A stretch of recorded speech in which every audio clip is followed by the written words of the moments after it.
Online पाठशाला में स्वागत है। आज हम एक बहुत ही दिलचस्प और अहम विषय पर बात कर रहे हैं। आदतें कैसे बदलें और कैसे उन आदतों से अपना जीवन संवारें। सही। हमारे पास कुछ आध्यात्मिक किताबें और कुछ नोट्स हैं जो एक खास तरीके पर रोशनी डालते हैं। नाम है 7-21-121 डे चैलेंज। हम सब ने ये महसूस किया है ना बिल्कुल।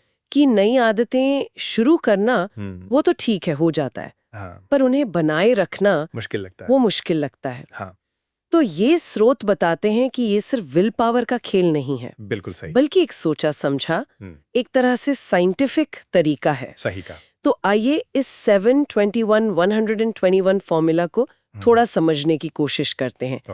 कहते हैं कि ये आदतें परमानेंट बनाने का एक स्ट्रक्चर्ड प्रोसेस है। बिल्कुल सही। और ये सिर्फ दिनों की गिनती नहीं है, जैसा आपने कहा, यह असल में मन और शरीर को धीरे धीरे ट्रेन करने का एक तरीका है। कई आध्यात्मिक परंपराओं में भी इसकी झलक मिलती है। वैसे इसमें 3 मेन स्टेजेस हैं। पहले 7 दिन, फिर 21 दिन और आखिर में 121 दिन। और हर स्टेज का अपना एक अलग मकसद है, अपना तरीका है। अच्छा, तो चलिए पहले 7 दिनों से शुरू करते हैं। स्रोत कहते हैं कि ये फाउंडेशन रखने जैसा है। तो इसका असली मकसद क्या है और इस दौरान क्या करना चाहिए, मतलब प्रैक्टिकली? हाँ, तो देखिए, पहले 7 दिन का मेन गोल है नई आदत से बस पहला इंट्रोडक्शन कराना, एक शुरुआती तालमेल बैठाना। यहाँ जोर शुरुआत पर है, परफेक्शन पर नहीं। तो सलाह यही दी जाती है कि कदम छोटे रखें, आसान रखें। जैसे रोज सुबह बस 10 मिनट मेडिटेशन, या सिर्फ एक पेज किसी अच्छी किताब का, या शायद शाम की चाय के साथ बिस्किट छोड़ देना। बस इतना है। कंसिस्टेंसी, हाँ, वो बहुत जरूरी है। रोज एक तय समय पर इसे करें। ये पहले 7 दिन क्या करते हैं, ये हमारे दिमाग को सिग्नल भेजते हैं कि भाई ये काम अब हमारी जिंदगी का हिस्सा बनने वाला है। ये दिलचस्प बात है। मतलब ये 7 दिन सिर्फ फिजिकल एक्टिविटी नहीं, एक मेंटल तैयारी भी है। स्रोत ये भी कहते हैं कि अक्सर सबसे ज्यादा रेजिस्टेंस, वो अंदरूनी रुकावट, इसी दौरान महसूस होती है। इसे पार करने का कोई खास तरीका सुझाया गया है? हाँ, बिल्कुल। स्रोत इस पर जोर देते हैं कि इस स्टेज में आपका क्यों वो क्लियर होना चाहिए। आप ये आदत क्यों अपनाना चाहते हैं, वो बड़ा गोल याद रखना वो मोटिवेशन देता है। और जैसा मैंने कहा, परफेक्शन की उम्मीद छोड़ दें, बस करें। अगर एक दिन छूट भी जाए कोई बात नहीं, अगले दिन फिर से शुरू करें, हार ना माने। अच्छा, तो ये 7 दिन नींव डालने जैसे हो गए खुद को तैयार करने के लिए। अब इसे पक्का कैसे करें? यहीं पर वो 21 दिन वाला स्टेज आता है ना? बिल्कुल। इस चरण में क्या होता है? हाँ, तो 7 दिन बाद जब थोड़ी लय बन जाती है तो अगले 21 दिनों का लक्ष्य होता है इस नई क्रिया को आदत बनाना। लिटरली आदत। यहां पर दिमाग में उस आदत के लिए एक न्यूरल पाथवे बनना शुरू होता है। Neural pathway? हाँ, इसे ऐसे समझें जैसे रोज एक ही कच्चे रास्ते पे चलने से धीरे धीरे एक पक्की पगडंडी बन जाती है। वैसे ही लगातार 21 दिन एक ही काम करने से दिमाग में उसका रास्ता पक्का होने लगता है। अच्छा।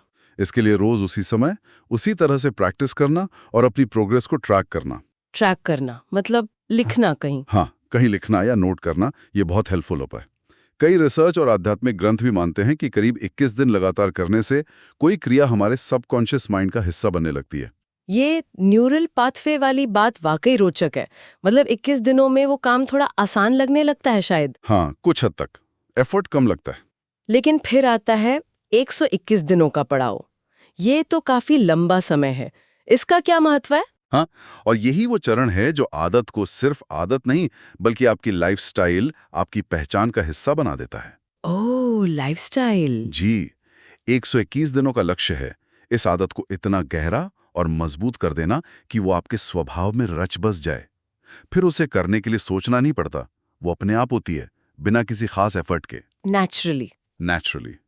इस दौरान जरूरी है कि आप उस आदत को अपनी दिनचर्या में पूरी तरह फिट करें और उसके पॉजिटिव रिजल्ट्स पर ध्यान दें। उससे आपको कैसा महसूस हो रहा है, जीवन में क्या बेहतर हो रहा है। स्रोत बताते हैं कि 121 दिन की प्रैक्टिस के बाद वो आदत आपकी सेकंड नेचर बन जाती है। स्रोत में कुछ ठोस उदाहरण भी दिए गए हैं जिनका आपने जिक्र भी किया, जैसे सेहत सुधारनी हो तो रोज योग या एक्सरसाइज। हाँ, ज्ञान बढ़ाना हो तो रोज कुछ पढ़ना। बिल्कुल। आर्थिक डिसिप्लिन के लिए खर्चों का हिसाब रखना, या फिर मानसिक शांति और स्पिरिचुअलिटी के लिए रोज सुबह कुछ देर मंत्र जाप या ध्यान करना, ये सब इस 7-21-121 नियम से संभव है। निश्चित रूप से। और इसके फायदे भी साफ बताए गए हैं। सेल्फ कंट्रोल बढ़ता है, समय का बेहतर इस्तेमाल होता है, कॉन्फिडेंस बढ़ता है, मानसिक शांति मिलती है और जीवन में एक पॉजिटिविटी आती है। ये छोटी छोटी आदतें मिलकर ही लंबे समय में बड़ी सफलता का आधार बनती हैं। ये जानकारी सचमुच बहुत उपयोगी है। आदतें बदलना एक सफर है और ये 7-21-121 का नक्शा उस सफर को आसान बना सकता है। हाँ, संक्षेप में कहें तो 7 दिन है शुरुआत और अडेप्टेशन के लिए, 21 दिन है आदत को बनाने और पक्का करने के लिए, और 121 दिन है उसे अपनी जीवन शैली और स्वभाव का अटूट हिस्सा बनाने के लिए। की क्या है? छोटे कदमों से शुरू करना और कंसिस्टेंसी बनाए रखना। बिल्कुल, जैसा कि एक स्रोत में कहा गया है, बदलाव एक दिन में नहीं आता, लेकिन एक दिन से शुरू जरूर होता है। और यहाँ एक विचार छोड़ जाते हैं सबके लिए सोचने को। अगर आज सिर्फ एक छोटी सी पॉजिटिव आदत इस 7-21-121 फॉर्मूले से शुरू की जाए, तो आज से लगभग 4 महीने बाद जीवन में कैसा मीनिंगफुल बदलाव देखने को मिल सकता है। सोचिएगा जरूर। अगर आपको ऐसी आध्यात्मिक चर्चाएं और ये सब थॉट प्रोवोकिंग कंटेंट पसंद है, तो हमारे ऑनलाइन पाठशाला चैनल को लाइक, सब्सक्राइब और शेयर करना न भूलें। आपको रेगुलर स्पिरिचुअल अपडेट्स मिलते रहेंगे। और हाँ, एक और बात, अगर आप स्तोत्र, रंगोली या संगीत से जुड़ी हमारी ऑनलाइन क्लासेस में शामिल होना चाहते हैं, तो कॉन्टैक्ट नंबर आपको स्क्रीन पर दिख रहा होगा। आप संपर्क कर सकते हैं। ऑनलाइन पाठशाला से जुड़ने के लिए धन्यवाद।